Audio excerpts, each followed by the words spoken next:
Hello everyone, welcome to Tinila Talks. ഇന്ന് നമ്മൾ സംസാരിക്കാൻ പോകുന്ന topic how did patriarchy actually begin. If men are in power because they are stronger, ഇതേ same system തന്നെ ആയിരിക്കണ്ടേ universal? If it's purely biology, ഇതേ same system തന്നെ ആയിരിക്കണ്ടേ എല്ലാ സൊസൈറ്റീസും ഫോളോ ചെയ്യേണ്ടത്? പക്ഷെ ഇവിടെ സംതിങ് ദാറ്റ് ഡസന്റ് ഫിറ്റ്. ഇന്നും പലരും തിങ്ക് ചെയ്യുന്ന ഒരേ കാര്യമുണ്ട്.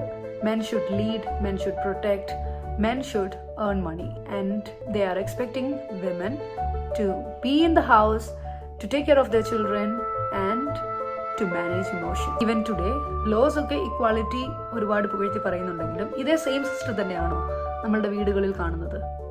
ഇനി നമുക്ക് കുറച്ച് പഴയ കാലത്തേക്ക് പോകാം. അന്ന് no countries, no money, no loss. പുരാതന മനുഷ്യർ ചെറിയ ഗ്രൂപ്പുകളായി മാത്രം ജീവിച്ചിരുന്ന ഒരു കാലം. They were constantly moving for survival.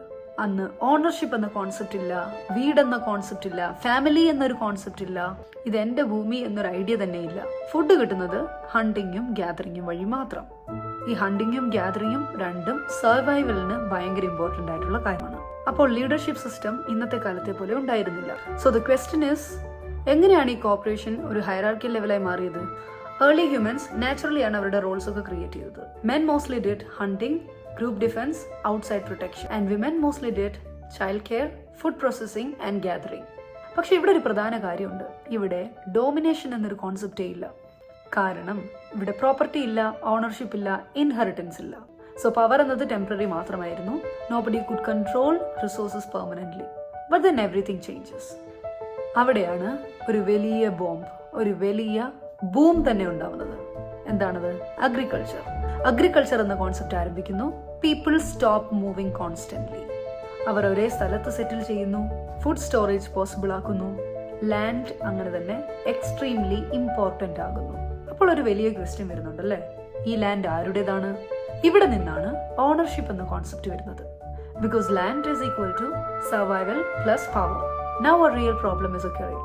ഒരാൾ ലാൻഡിൽ ഒരുപാട് നാൾ കൾട്ടിവേറ്റ് ചെയ്യുന്നു, വർഷങ്ങളോളം വർക്ക് ചെയ്യുന്നു, ഫുഡ് സ്റ്റോറേജ് ചെയ്യുന്നു. ആ ആൾ മരിച്ചാൽ എന്ത് സംഭവിക്കും? ലാൻഡ് കോൺഫ്ലിക്റ്റ് ഉണ്ടാകാം, റിലേറ്റീവ്സ് തമ്മിൽ ഫൈറ്റ് ചെയ്യാം, പ്രൊഡക്ഷൻസ് കൊളാപ്സ് ആവാം. Society realised one thing, inheritance എന്ന സിസ്റ്റം വേണം, അതായത് property transfer rules. Now the next question, അപ്പോൾ ആരായിരിക്കും ശരിയായ ഉടമ? അറ്റ് ദാറ്റ് ടൈം DNA ഇല്ല, ഡോക്യുമെന്റ്സ് ഒന്നുമില്ല. സൊസൈറ്റി ഡിപ്പെൻഡ് ചെയ്ത ഒരു സിമ്പിൾ ഐഡിയയാണ് family continuity, because that reduces conflict and keep stable. Now practical logic comes in. Who is more likely to stay connected with the land? In many early agriculture systems, men already worked outside. They manage land physically, they protect the territory. And women often give childbirth and take care of their child and household continuity roles. So societies start linking inheritance with stability. And stability means who stayed continuously with the land. In many contexts, the answer becomes son. Not universal, but common in many regions.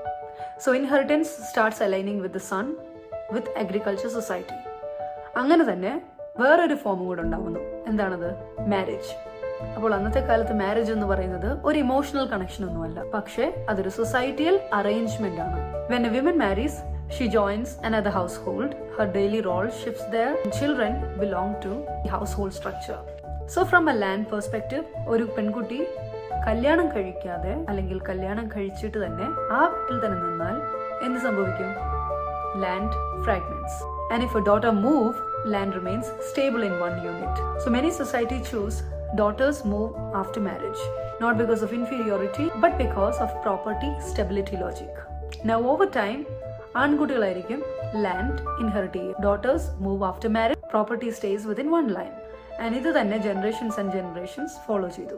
Slowly it became tradition, and tradition became normal, and normal became natural feeling. പക്ഷെ ഇവിടെ ഒരു പ്രധാന കാര്യം മനസ്സിലാക്കണം, ഇത് എല്ലായിടത്തും ഒരേപോലെ ഉണ്ടായിരുന്ന സിസ്റ്റം അല്ല. ചില സമൂഹങ്ങൾ ടോട്ടലി ഡിഫറെന്റ് രീതിയിൽ തന്നെ ജീവിച്ചിരുന്നു. ചില സ്ഥലങ്ങളിൽ ഇൻഹെറിറ്റൻസ് അമ്മ വഴിയായിരിക്കും പോവുക, ഫാമിലി ലൈൻ സ്ത്രീകളിലൂടെ ആയിരിക്കും തുടരുക, പുരുഷന്മാർ ഭാര്യയുടെ വീട്ടിലേക്കായിരിക്കും പോവുക. അപ്പൊ ഇവിടെ ഒരു കാര്യം ക്ലിയർ ആണല്ലേ, പുരുഷന്മാർ മാത്രം റൂൾ ചെയ്യുക എന്നതൊരു നാച്ചുറൽ ലോ ഒന്നുമല്ല. ഇത് മനുഷ്യന്മാർ പല രീതിയിൽ സോൾവ് ചെയ്തു വന്ന ഒരു സിസ്റ്റം തന്നെയാണ്. അപ്പോൾ ചോദ്യം വീണ്ടും വരുന്നു, എന്തുകൊണ്ട് ചില രീതികൾ ഡോമിനന്റ് ആയി? ഇതിനൊരു സിമ്പിൾ ആൻസർ ഇല്ല എന്നതാണ് സത്യം.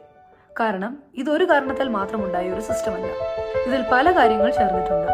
യുദ്ധങ്ങൾ, കോൺഫ്ലിക്റ്റുകൾ, വലിയ വലിയ കിങ്ഡംസ് രൂപപ്പെടുന്ന കാര്യങ്ങൾ, അഗ്രികൾച്ചർ എങ്ങനെ ഡെവലപ്പ് ആയെന്നത്, പ്രോപ്പർട്ടി റൂൾസ് എങ്ങനെ സെറ്റ് ചെയ്യുന്നു എന്നത്, പവർ സെൻട്രലൈസ്ഡ് ആയ ചരിത്ര മാറ്റങ്ങൾ, ഇവയെല്ലാം ചേർന്നാണ് ഈ സിസ്റ്റങ്ങൾ കൂടുതൽ സ്പ്രെഡ് ആയത്. അതുകൊണ്ട് ആരെങ്കിലും പറയുകയാണ് men always rule because they are stronger and it is natural, അതൊരു സിമ്പിൾ എക്സ്പ്ലനേഷൻ മാത്രമാണ്. കാരണം ഹിസ്റ്ററി നോക്കുമ്പോൾ ഒന്നിലധികം രീതികൾ ഉണ്ടായിരുന്നത് നമുക്ക് കാണാം. ആസ് ഐ സെഡ്, ചില സ്ഥലങ്ങളിൽ പുരുഷന്മാർ വഴി സിസ്റ്റം ഉണ്ടായിരുന്നു, ചില സ്ഥലങ്ങളിൽ സ്ത്രീകൾ വഴി സിസ്റ്റം ഉണ്ടായിരുന്നു, ആൻഡ് മിക്സഡ് സിസ്റ്റവും ഉണ്ടായിരുന്നു. അപ്പോൾ ഒരു കാര്യം ക്ലിയർ ആണ്, മനുഷ്യ സമൂഹം ഒരേ സിസ്റ്റത്തിൽ ബിൽഡ് ചെയ്തതല്ല. ചില സിസ്റ്റങ്ങൾ കൂടുതൽ സ്പ്രെഡായി, ആൻഡ് മറ്റു സിസ്റ്റങ്ങൾക്ക് ചിലപ്പോൾ ഇതേ സിസ്റ്റം ഇൻഫ്ലുവൻസ് ചെയ്തതായിരിക്കാം. അവ പിന്നീട് നോർമലായി മാറി, ആൻഡ് നോർമൽ എന്നുള്ളത് നാച്ചുറലായി തുടങ്ങി. പക്ഷെ വീണ്ടും അവസാനത്തിൽ ഒരു ചോദ്യം കൂടെ ബാക്കി നിൽക്കുന്നു. മനുഷ്യർക്ക് പല രീതിയിൽ സൊസൈറ്റി ബിൽഡ് ചെയ്യാൻ കഴിയുമെങ്കിൽ നാം നാച്ചുറൽ ഓർഡർ ആണ് എന്ന് പറയുന്ന പല കാര്യങ്ങളും യഥാർത്ഥത്തിൽ നാച്ചുറൽ തന്നെയാണോ, അതോ നമ്മൾ ജസ്റ്റ് ഹിസ്റ്ററി മാത്രമാണ് നാച്ചുറലായി കാണുന്നത്? I would really like to know your perceptions as well. Please നിങ്ങളുടെ കമന്റ്സും രേഖപ്പെടുത്തും. അപ്പോൾ ഇതുപോലെ ഇൻട്രസ്റ്റിംഗ് ടോപ്പിക്സിനായി please subscribe to my channel and share this video if you like it.